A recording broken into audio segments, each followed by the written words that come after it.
Hola apasionados de la historia, hoy nos vamos a ir hacia el Rincón de la Victoria, concretamente a la Cueva del Tesoro, una cueva que es única en Europa ya que es de origen marino. Mi amigo José Manuel Frías, un destacado investigador de todo lo relacionado con el misterio, nos cuenta en este documental la leyenda del tesoro perdido en la Cueva del Tesoro y que nunca se encontró. Te invito a que no te pierdas este interesante viaje por la Cueva del Tesoro en Rincón de la Victoria y que le des al botón de suscribirme, al pulgar hacia arriba y a la campanita para que te recuerden nuevos vídeos que voy subiendo. Soy J. Ponce y estás en el canal de YouTube Historias de la Azarquía.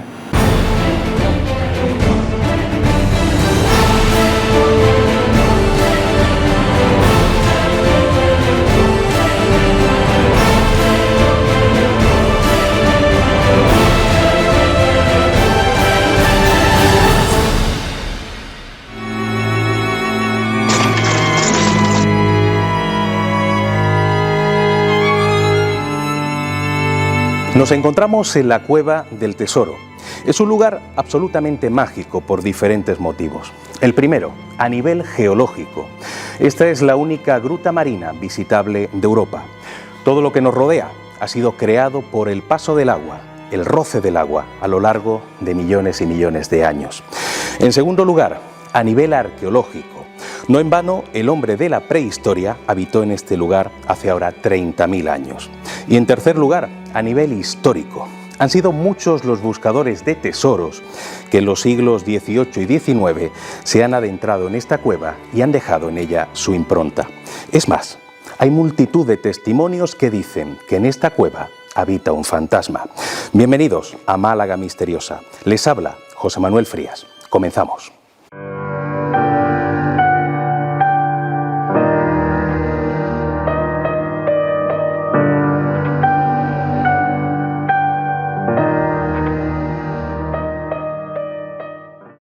La Cueva del Tesoro, ubicada en el municipio de Rincón de la Victoria, es un enclave lleno de encantos, al que cada día se acerca una multitud de visitantes que disfrutan de sus caprichosas formas, algunas de las cuales parecen haber sido realizadas con martillo y cincel. Aquí vivió el hombre del Paleolítico, tal y como atestiguan los restos hallados en su interior: vasijas, pulseras, pinturas rupestres, enterramiento de cadáveres. Pero si por algo es sobradamente conocida, es por el supuesto tesoro oculto que todavía custodiarían sus galerías más recónditas. Y no es esta una simple leyenda. Importantes historiadores del pasado se hacían eco de su existencia. Fray Agustín de Milla y Suazo, en el siglo XVII, en su Historia secular y eclesiástica, menciona la presencia del tesoro. Un siglo después, el cronista Cecilio García de la Leña, en su obra magna, Conversaciones históricas malagueñas, apoyaba esta tesis. Pero, ¿qué contaban exactamente estos prestigiosos documentalistas? ¿A quién pertenecía ese tesoro y cómo llegó a la cueva?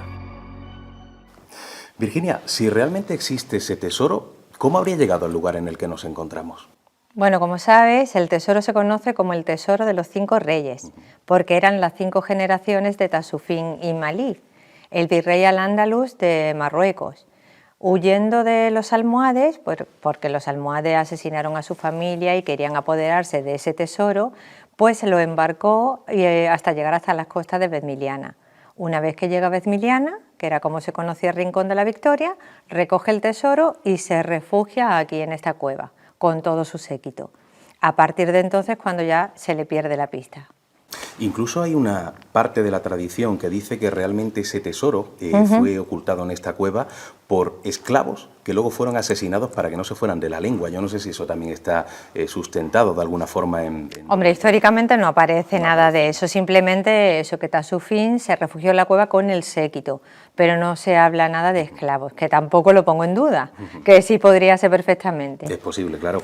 Independientemente de esos buscadores de tesoros, de los que luego hablaremos, a mediados del siglo XX aparece un personaje muy curioso, él es Manuel Laza Palacio. Me gustaría que nos contaras quién era exactamente este señor y cómo se convierte en propietario de la cueva. Bueno, Manuel Laza Palacio es que una historia súper curiosa, porque él en realidad era profesor de latín y literatura. O sea que no tenía nada que ver con el mundo ni de la espeleología, arqueología y nada. La cueva pues se conocía siempre, durante todas las épocas, era conocida su existencia. Su tío se dedicaba a comprar el guano, el excremento del murciélago, para venderlo a los laboratorios farmacéuticos de Vélez, Málaga. Claro, antiguamente el camino de Málaga a Vélez, Málaga era toda una travesía.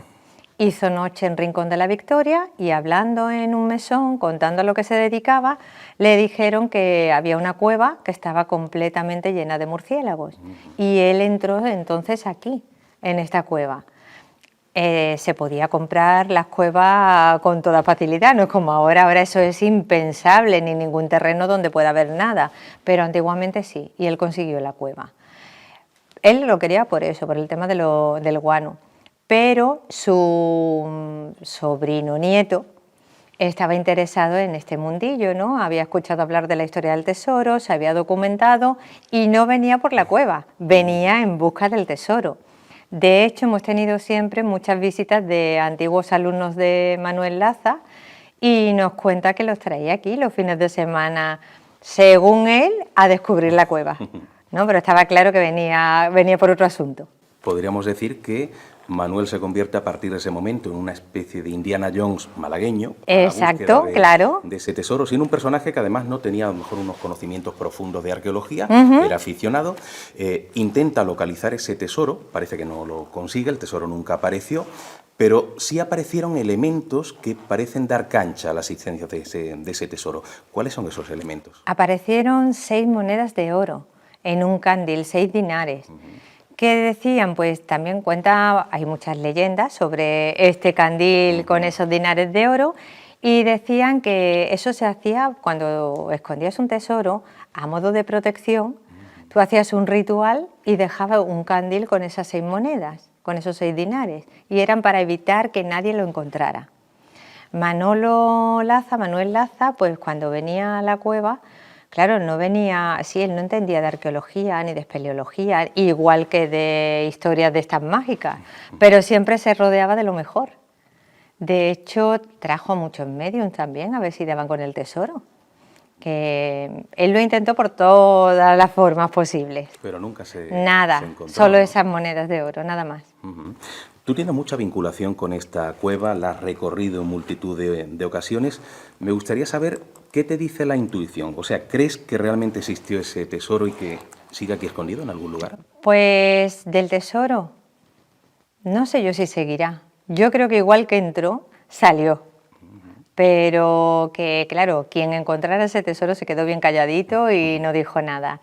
Que es verdad que sigue habiendo muchas personas que siguen pensando que el tesoro está aquí dentro. Puede ser también, pero para mí que igual que entró, salió.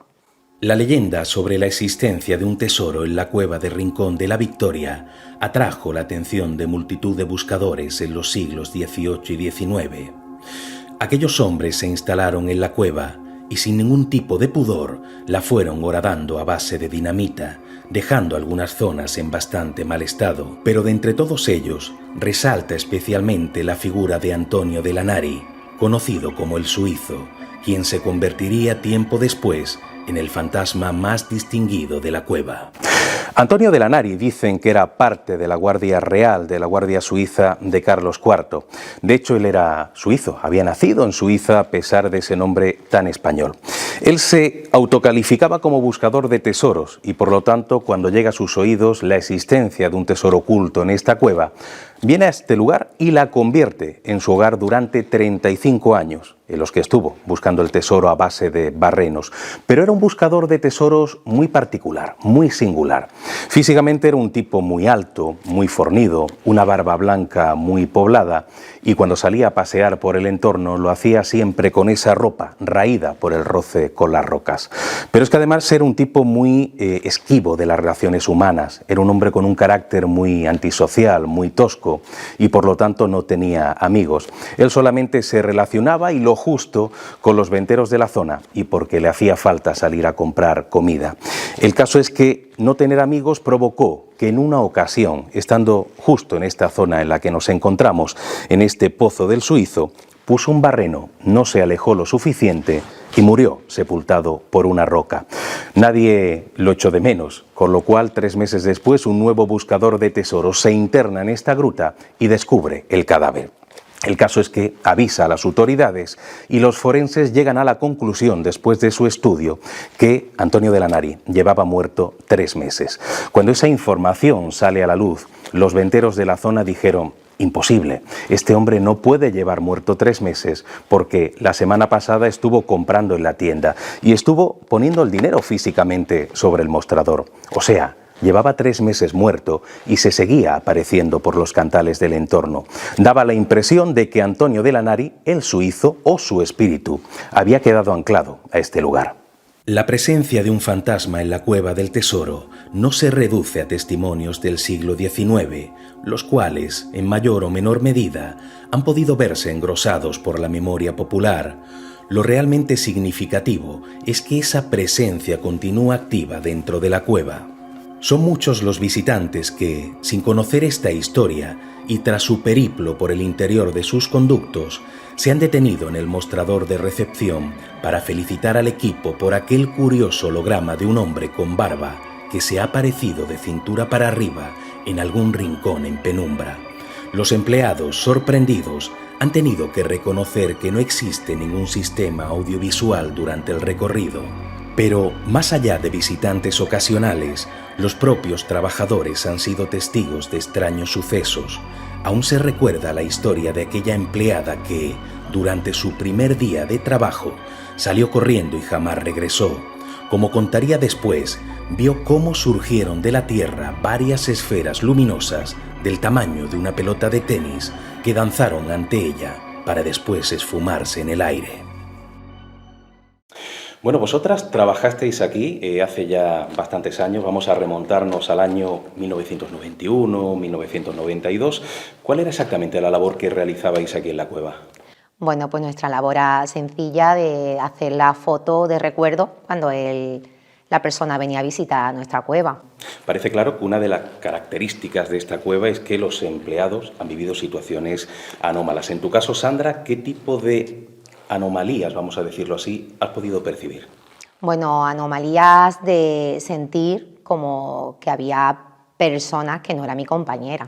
O sea, sensaciones de sentir ruido y notar que hay presencia y tú nunca vas a ver esa presencia porque no la veías por ningún sitio. Yo al menos nunca la vi, pero sí el sentir el ruido de bajada de escaleras, sentir como que hay alguien contigo y está tu compañera. El murmullo. Los murmullos. Íbamos a buscar a esas personas que nosotros sentíamos como que eran, pues que había gente. Claro, hacerle la foto aunque sea allí, porque... Claro, pero luego pues nuestra sorpresa siempre era que salíamos corriendo las dos, bueno, hablamos de niñas de 19 años, 18, 19 años, éramos dos crías, de correr y a buscar y decíamos, pero si no hay nadie. Aparte de que se percibía, porque eso era evidente, a la hora de hacer la fotografía, o sea, ya es que ahí... Era imposible. Ya salían unas orbes o unas bolitas a veces blancas o de sombras. Es que era imposible que saliera una sola foto nítida que tú dijese, esta está bien.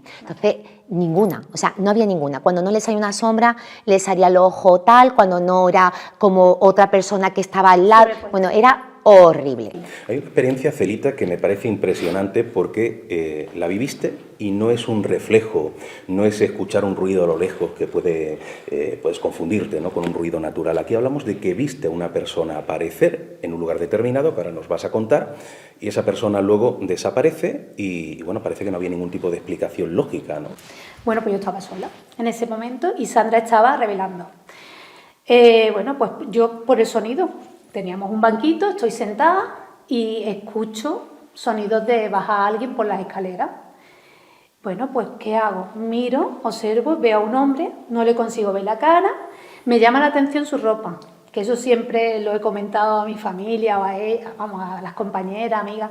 Me llama la atención la ropa y los zapatos, que yo veía que no eran unos zapatos típicos de esa época. Y el hombre se inclina y está mirando hacia abajo. Yo no le consigo ver la cara, pero bueno, yo no sé, pues ¿qué hago? Mi trabajo, me levanto, enfoco, enciendo mi flash, enfoco, y el tiempo justo más o menos calculo qué es lo que puede tardar ese hombre en bajar las escaleras. Claro, cuando estoy en posición, miro y digo, ¿dónde está ese hombre? ¿Dónde está ese hombre? ¿Dónde está ese hombre?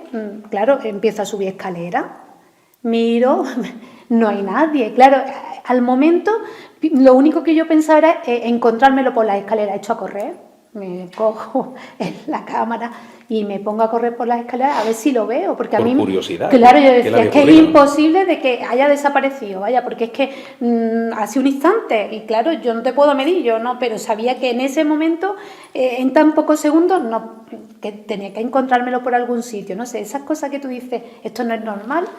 Y claro, mi intención era encontrármelo por las escaleras, que va. Subo y me encuentro ya en la puerta a nuestra compañera Mariló. Y claro, lo primero que le digo, oye Mariló, ¿y el hombre? ¿Dónde está ese hombre? ¿Dónde está ese hombre? Dice, ¿qué habla? Digo que sí, el hombre que acaba de bajar. Y dice, Mariló, mira, se hace más de una hora que yo no vendo ninguna entrada. En el año 2019, el cineasta Alberto Enrique Pons rodó dentro de la cueva el cortometraje Cinco Reyes, una cinta que se adentra de manera fantástica en la leyenda del tesoro oculto. Algunos integrantes del rodaje sintieron una extraña presencia en la zona de los lagos, aquella que, hace 30.000 años, había sido un lugar de enterramiento del hombre del Paleolítico. En algunas ocasiones se dejaron oír voces, diálogos, en lugares donde no había nadie. Algo similar han podido percibir algunos empleados de la cueva. Tú has trabajado, Paca, en esta cueva no hace muchos años y como buena parte de los empleados que han trabajado aquí, has vivido también situaciones curiosas. Pero si quieres, ponnos un poquito en la connotación de cuál era exactamente la función que tú realizabas en este lugar. Pues yo entré aquí con la finalidad de vigilanta, pues de ver la gente que por donde tenían que pasar, los niños que no se subieran en el barto de las rocas, y esa era mi función. Y informar si algunos me preguntaban algo de la cueva, yo informarlos si lo sabía. Luego vamos a conocer una curiosa experiencia que ha sido además repetitiva en la zona de los lagos, pero más allá de eso, tú has tenido también sensaciones curiosas que al parecer no tenían ningún tipo de explicación natural. ¿Cuáles son esas sensaciones? Pues una sensación de como que un aire muy fuerte te entraba por el cuello, pero muy frío, y no sabes de dónde venía ese aire tan frío que yo sentía. ¿Y tú te girabas? ¿No había nadie? ¿No había corrientes de aire? No, además yo estaba ahí todos los días. Si hubiera corriente estaría todos los días ahí, en la corriente, y solamente lo he sentido un par de veces. Y luego, concretamente, en la zona de los lagos es el lugar que ha sido un poquito más activo a la hora de tú percibir cosas. Y aquí hablamos de voces, concretamente, ¿no? ¿Qué era exactamente lo que escuchabas? Pues la verdad es que la primera vez, cuando yo bajé la escalera para el lago, noté como murmullo de gente hablando. Y yo digo, pues se escucha gente de hablar. Pero así pasaron muchos días y seguía escuchándolo. Y había otros días que no escuchaba absolutamente nada. Pero un día cuando íbamos a cerrar, pues fui a ver si había alguien en la cueva y escuché a una pareja de hablar. Una pareja que la escuchaba perfectamente, pero no te puedo decir que hablaban. Yo recorrí el lago y en la parte izquierda del lago, yo de ahí notaba que había voces, pero yo no vi nada. Aquí volvemos a lo mismo. Si se tratara del sonido del murmullo del agua, sería algo que tú hubieras escuchado a diario. Hombre, claro, ahí, ¿no? Claro, si es que yo decía, si es el agua, sería todos los días el mismo murmullo. Y no, todos los días yo no lo escuchaba, pero la mayoría de los días sí escuchaba. Además, hubo un día que eso era que estaba el murmullo muy acelerado, muy agitado. Yo decía, madre mía, ¿cómo está esto de agitado, de ruido? Y después iba el otro día y el ruido del agua estaba ahí, y yo escuchaba el agua. Pero los murmullos lo he escuchado muchas veces. Y en esa ocasión en la que escuchas el diálogo, era perfectamente voz de hombre y voz de mujer, ahí no había ninguna duda, ¿no? No, sí, era una pareja. Era un hombre y una mujer. Y no cabe la posibilidad de que ese sonido procediera de personas de carne y hueso, que el sonido se hubiera filtrado por algún lugar de la cueva. O sea, tú estabas convencida que eso estaba en un lugar, que ese sonido procedía de un lugar donde no había absolutamente nadie. Sí, por supuesto, eso no venía de ningún sitio. eso venía de la cueva y además de una parte izquierda del lago que escuchaba yo le di la vuelta al lago y en ese rincón, en ese hueco que hay ahí, salían las voces. Pero ya te digo que no puede decir que escucho cuando se estaban hablando claramente, se escuchaba claramente lo que hablaban, pero no puedo definir ninguna palabra. Hace algunos años tuve la suerte de realizar un reportaje de investigación junto al equipo del programa televisivo Cuarto Milenio. Aquí pasamos varias noches realizando diferentes pruebas. Una de ellas fue la presencia del sensitivo Aldo Linares. Él no conocía la historia de la cueva. Es más, él no sabía que venía una cueva. Curiosamente, nada más penetrar en las entrañas de la cueva del tesoro, aseguró sentir una presencia. Decía ver el espíritu de un singular personaje. La descripción que nos dio fue bastante significativa. Un hombre de aspecto rudo, con la ropa raída y con una barba muy poblada. Una vez más, todos los caminos nos conducían a la misma autopista, el espíritu de Antonio de Lanari. Alberto, durante aquella noche de investigación te pusimos un poquito en un aprieto y te pedimos que hicieras tú el aislamiento, que suele ser algo que habitualmente hace parte del equipo, ¿no?, de investigación del programa. Para el que no lo sepa, un aislamiento es estar en un lugar donde ocurren fenómenos extraños, pero en completo silencio y en completa oscuridad. ¿Qué pasó por tu cabeza cuando te pedimos ese favor? En un principio me hizo ilusión, la verdad. Me pilló así a bote pronto. Pero no me lo pensé, dije que sí, porque realmente lo que es la Cueva del Tesoro a mí no me despierta temor ni miedo como otras localizaciones, casas encantadas, cementerios. Entonces lo vi como una experiencia y una oportunidad. Lo que pasa es que luego ocurrieron cosas que me hizo arrepentirme un poquito, pero si quieres ahora contamos. Sí, ahora las contaremos porque estamos muy cerquita del sitio en el que se realizó ese aislamiento, en una silla como en la que estás sentado, y en ese momento se apagaron todas las luces. Ahora vamos a contar lo que ocurrió, pero ante todo, en ese momento en el que estás, como digo, en completa oscuridad, completo silencio, cuando se apagan ya las luces, ¿sentiste algo de miedo? No, en un principio no. Por lo que te he dicho, porque estoy muy acostumbrado a estar aquí en esta cueva. Ya sabes que por mi trabajo habitualmente paso aquí bastantes horas y bastantes jornadas. He hecho muchos rodajes también aquí en esta gruta y en un principio la verdad me transmitía tranquilidad el estar ahí totalmente a oscuras. Era una experiencia nueva, pero eso por el entorno en sí no me daba miedo. Lo que pasa que para quien no ha vivido ese tipo de situaciones, sí que es cierto que cuando pasan 20, 30, 40 minutos, ya digamos que tus sentidos se agudizan, ves un poquito más en la oscuridad, el oído pues lo tiene un poquito más fino, más atento a todo tipo de ruido y viví un par de cositas que a día de hoy las recuerdo y me sigue dando bastante respeto. Sí, porque hay una escena que resulta sobrecogedora, ¿no? Estás aquí en silencio, en completa oscuridad, nosotros estamos monitorizando desde muy cerquita la zona de los lagos y en un momento determinado nosotros escuchamos algo que no quisimos decirte lo que era por si tú no lo estabas oyendo y en ese momento coges el walkie. Y creo que recuerdo la pregunta que hiciste, era increíble, ¿no? ¿Podéis confirmarme si hay alguien detrás de mí? ¿Qué era lo que sentiste para que nos hicieras esa pregunta? Pues nada, escuché como un par de... pero no pasos claros de el que llega y golpea, sino pequeños arrastres de pie, y lo escuchaba precisamente por la zona de Marco Craso, que estamos aquí relativamente cerca. Y claro, como había gente, estabais en el combo, estaba Clara, entonces yo pensé, digo, mismo se ha acercado por algún motivo o lo que sea, y sí que escuché eso. Y es una cosa que me extrañó mucho porque ya sabéis que esta cueva está cerrada y por lo tanto desde hace muchísimo tiempo ni hay murciélagos, ni hay animales de ningún tipo, ni hay nada que pueda hacer ese ruido. Y eso fue el principio.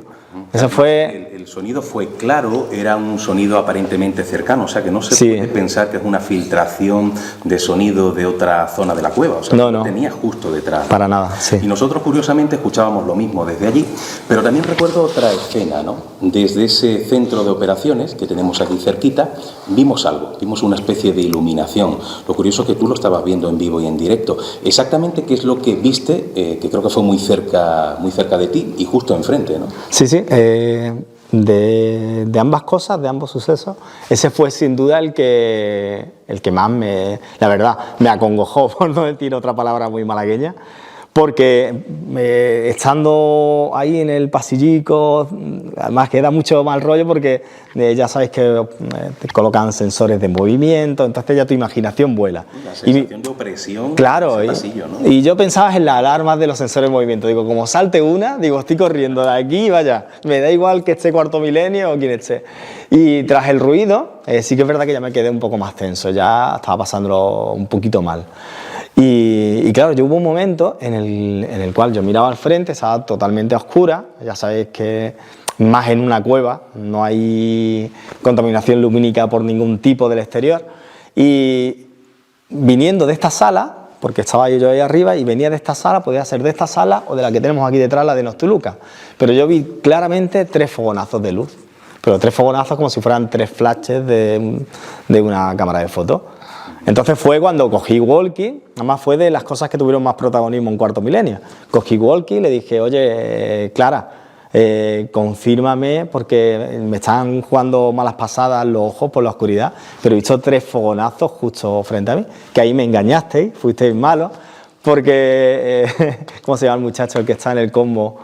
Uriarte. Luis Uriarte dice que se ve en Cuarto Milenio y dice, oye, que yo lo he visto también. Entonces Clara dice, bueno, no digamos nada para no sugestionarle. Para no meterte miedo, no sugestionarte. Ah, efectivamente. Además, eso que viste no se puede atribuir a un foco que se hubiera encendido de la cueva, porque hubiera sido algo diferente. Es como tú dices, una especie de Sí, flash. fueron 3 flash. Parece que no había ninguna, ¿no? Y aquí no había nadie. Una vieja leyenda dice que los hombres de la prehistoria y los colonos fenicios y los buscadores de tesoros se tropezaron al penetrar en la cueva con un elemento mágico que habría sido tallado por la acción del agua a lo largo de millones de años, un elemento que habría adquirido la forma de la mítica diosa Noctiluca.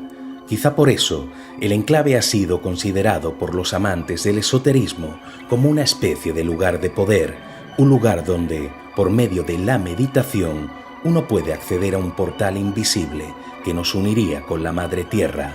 Por ello, algunas personas unen sus manos en un círculo o anillo de energía rodeando el altar bicorne, aquel en el que Manuel Laza Palacio encontró cenizas de hueso de animales como una prueba de que fue usado para realizar sacrificios a los dioses. Más allá de lo que cuenta la leyenda y la fabulación popular, nos encontramos ante uno de los 3 santuarios prehistóricos del sur de la península. Tenemos aparte el de Hércules en Gibraltar o el de Venus en Cabo de Gata. Es la diosa Noctiluca, ahí la tenemos altiva en su atalaya, la diosa de la luna, la diosa de la feminidad, la diosa de la fertilidad, como lo han sido, por ejemplo, en otras culturas, Astartet, Afrodita, Isis.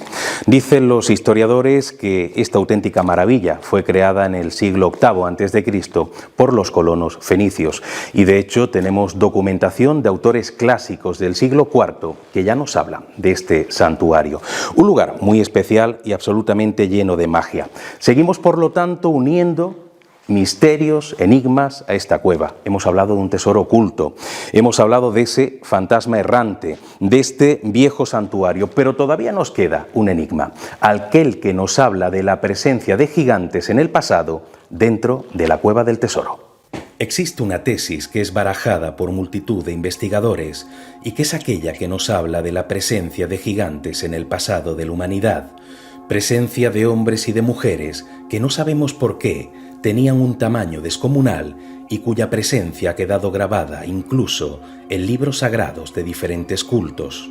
Son muchos los investigadores a lo largo y ancho de nuestro país que han hallado un rastro real de esos gigantes, huesos enormes, huellas misteriosas, nombres de enclaves, lugares de enterramiento de gran tamaño. La cueva del tesoro no se queda atrás. En el siglo XVIII, el historiador Cecilio García de la Leña, en su obra Conversaciones históricas malagueñas, se hacía eco de un testimonio ofrecido por buscadores de tesoros que un siglo antes se habían adentrado en sus conductos, tropezándose con algo realmente inquietante. En el polvo como arenoso con que estaba cubierto el suelo, reconocieron estampada la figura de un animal extraordinario que algunos, a pesar del miedo y la perturbación de los sentidos, calificaron de caimán u otro animal semejante. Disimulando todo el desaliento y susto, se apartaron de aquel sitio y entre las huellas confusas de sus calzados advirtieron que había una como de pies desnudos, que cada una de ellas ocupaba más sitio que el ancho y largo de 2 pies nuestros. Esto les ocasionó algún desahogo, porque no pudiendo ser huella de persona de este siglo y no habiendo encontrado rastro de huesos en la cueva, se consintieron que de ella habría salido viva. Estas son las historias que cohabitan en un lugar tan mágico como es la Cueva del Tesoro, un lugar que espera tu visita. Es más, nunca se sabe, igual entras en esta cueva y te tropiezas con el fantasma del suizo. Esto ha sido todo, nos vemos en una nueva edición de Málaga Misteriosa. Un fuerte abrazo a todos. Y bueno, ¿qué os pareció este documental sobre la Cueva del Tesoro? Déjame abajo un comentario, una opinión, una sugerencia y también si conocéis alguna historia de vuestro pueblo, házmela llegar para que la podamos subir también a este canal de YouTube. Me despido aquí y nos vemos muy pronto.